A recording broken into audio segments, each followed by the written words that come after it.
Ayan na po. Hayahay ang buhay ni Manoy dito sa Tanay. Oh. Sige, ang sarap ng hangin. Hindi mo mabayaran. Nasa puno kami ng mangga. Oo. Dito ano pang itatayo. masabi mo? Hindi kayang bayaran daw. Naunahan na si Manoy ng bahay ni Saysay. Bahay-bahayan.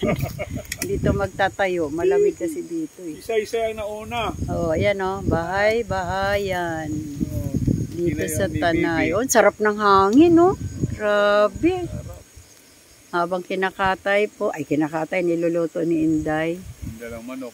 Ang manok. Nadala ni Manoy na sariwa at ang pansit. Ang mga bata ay nandoon. Naligo na. Batis ba? Ay, ang dahil pa ng papaya Noy, oh. Kaya nga, sabi ko niya, hingin tayo kahit mga dalawa. Ang liliit man.